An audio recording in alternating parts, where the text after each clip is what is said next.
Good morning, ladies and gentlemen. April 21st, 2026.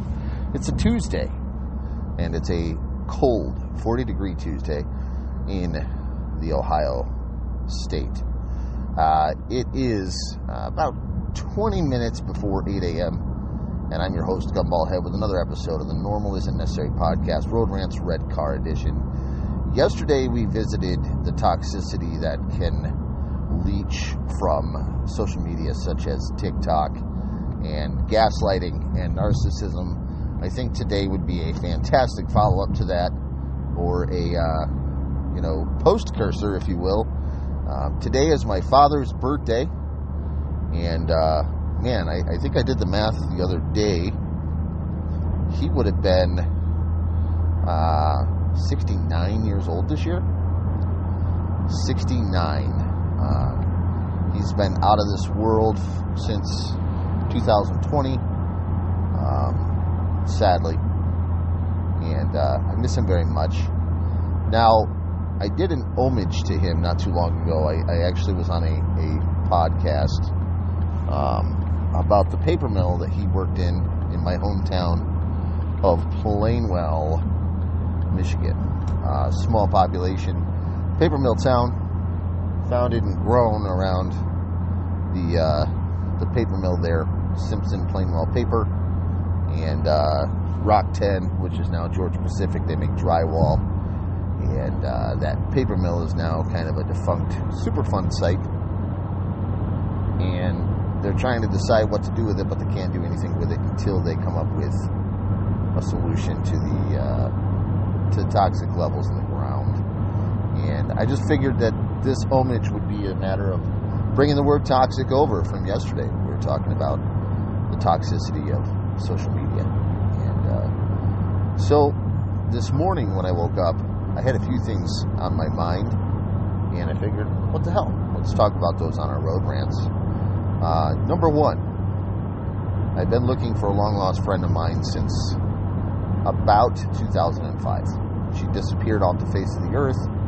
Was a friend of mine in high school, and still on the search for her. I've looked at obituaries, I've looked at college graduation logs, I've looked at addresses, I've looked at criminal records, I've looked at all those things, and I can't seem to find this person. No, I'm not going to say her name. I don't need the internet to help me find her. If it was meant to be, it'll be what it is. However, she was a good friend of mine in high school. We went through a lot together. She was my counselor. She was my peer counselor. And in the PALS group, Peer Assistance Learning Systems, I think is what it was called, or Learning Services.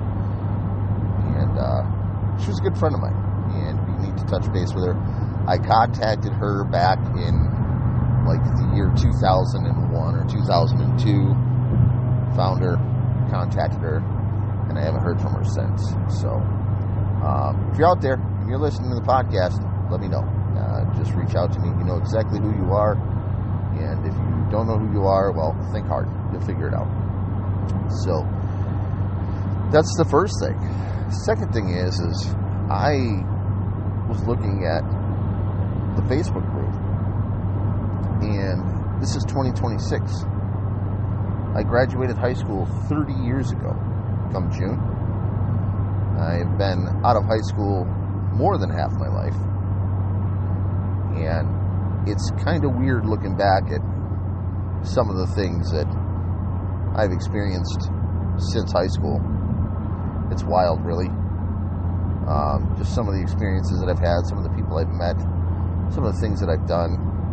Thinking about some of my friends from high school, those people that had that impact. That's why this particular friend popped into my mind. And just kind of looking at some of my close friends in high school and seeing how their lives progressed. And without too much, gossip or whatever, that small hometown breeds a small hometown mindset. And it's nothing personal to Plainwell, Michigan, because the majority of the people there are fantastic human beings. But it just goes to show that if you don't get out of a small town, you don't really get to see much.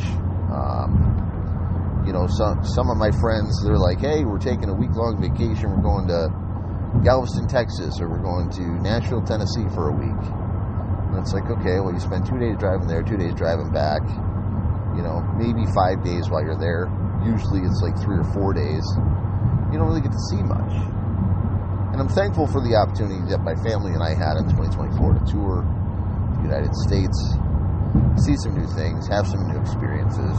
I noticed last night going through some of the throwback pictures in my phone, man, I was really tan in 2024. I had a really good suntan. I was outside all the time.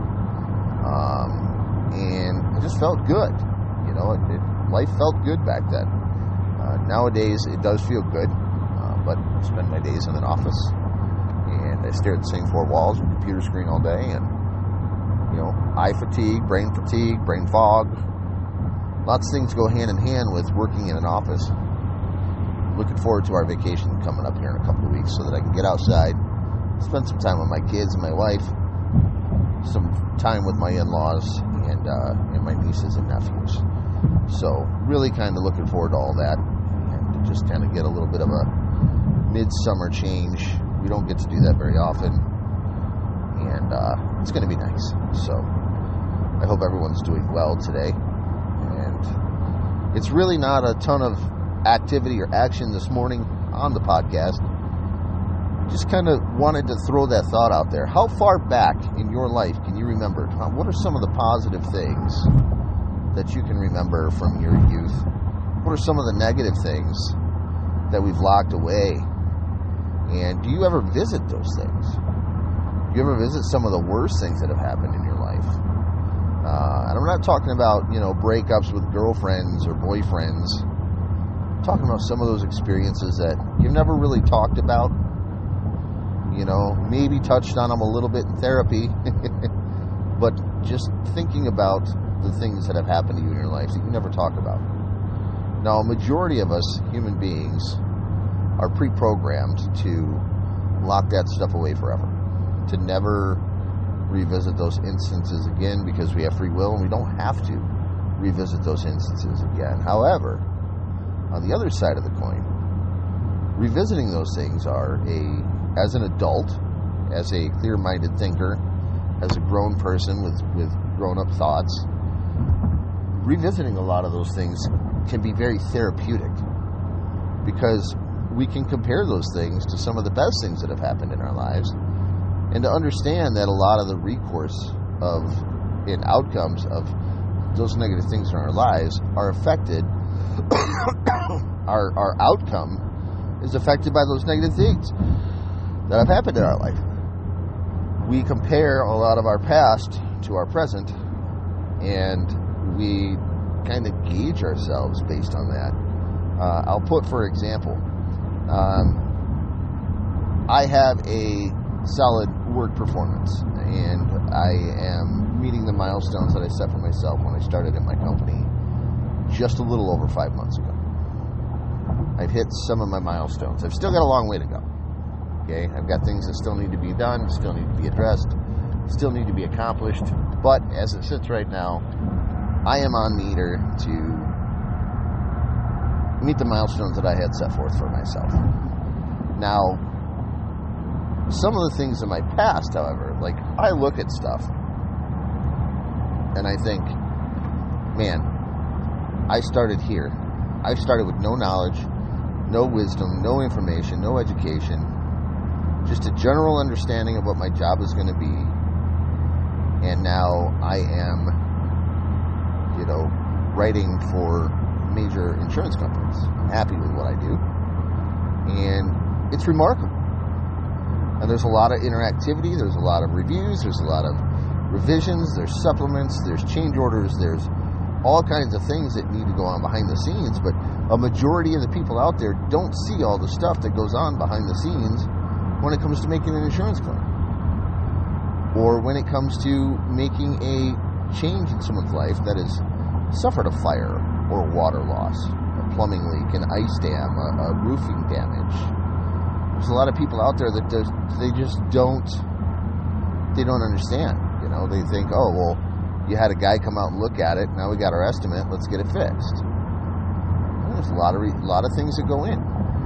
And I'm not boasting or bragging about my job. My job is pretty generic, but I love what I do because I get to help people in their low times after a major disaster in their life. I get to be present in their lives and help them change things. That's why we do what we do. We do it because we want to help people, and we do it because we get the opportunity to take a bad thing and make it a good thing. And sometimes we don't think about that in our lives. In addition to that, my podcast, my hobby, I'm doing the same thing every single day. I'm bringing information to the masses that they didn't even know that they needed. And I work on curating a way to look at things in a completely different angle than what we see straight up. With that being the case, looking back at some of the things that we've gone through in our lives, and I've spoke about it on our show in the past, child abuse, neglect, rape, sexual assaults, different types of things that have happened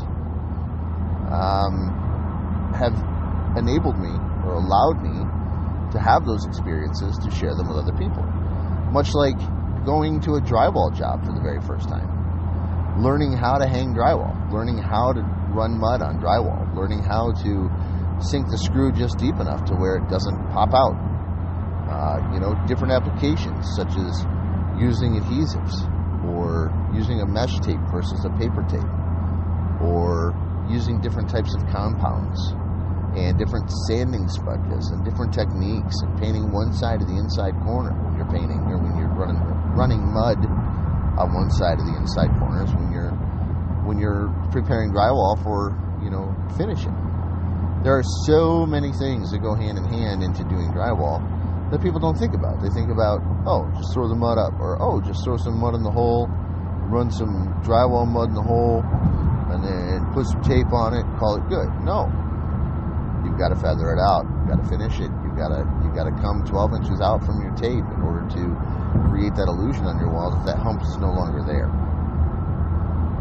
How many of you can say that you've done that in your life, where you've taken opportunities to create that illusion that pain is no longer there, that hole is no longer there? Many of us have done that. Many of us have been like, slap some mud on it and call it good.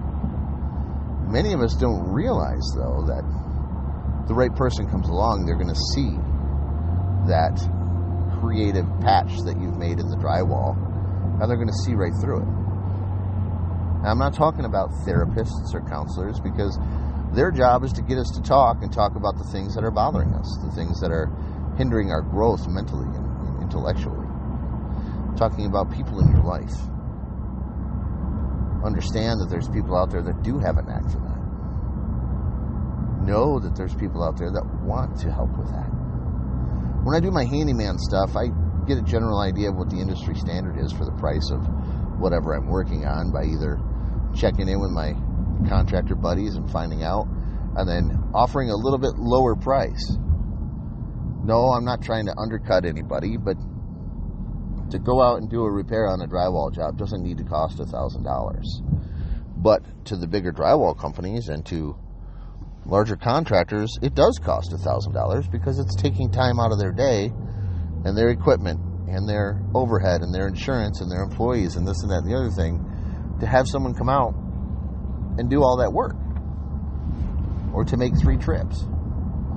Whereas I can charge half that, because it's going to cost me a tank of gas to get to where I'm going. It's going to cost me $7, $8 in fuel just to drive from my place to their place to be there for a half hour.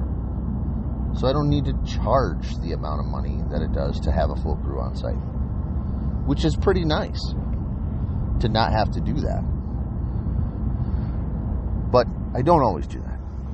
Sometimes I do run that price up because I don't want to do the work, because I am incapable of doing the work. Or I'm 100% transparent with them and tell them, hey, I'm not set up for this. Let me get you in touch with someone who can. I still want to help. I want the work, I want the money, I want to help. But if I can't do it, I make sure I let people know. It goes the same way with our podcast and our life coaching clients. If you're interested in being a guest on our show, please reach out to us, normalisn'tnecessarypodcast@gmail.com. If you have questions or burning desires, or you have a topic idea for our show, please reach out to us again at the same email, normalisn'tnecessarypodcast@gmail.com. If you guys want to see our Facebook page, please feel free to visit us at facebook.com/explore the gumball. And if you like our podcast, please follow us here or on whatever social media platform or podcasting platform you utilize. You can follow us there. All major platforms are visited by the podcast, and we work very hard to make sure that the information is available. It's available every time we broadcast a podcast. It shows up on Facebook. It shows up on Audible. It shows up on Spotify. It shows up on all major streaming platforms. Normal Isn't Necessary is the name of the podcast. The guy with the pizza mohawk is the logo, and I am your host, Gumball Head. Thanks for tuning in. Look forward to seeing you guys tomorrow on another episode of Road Rants. Until our paths cross, stay strong, stay focused, stay sober. Much love. We'll see you guys soon.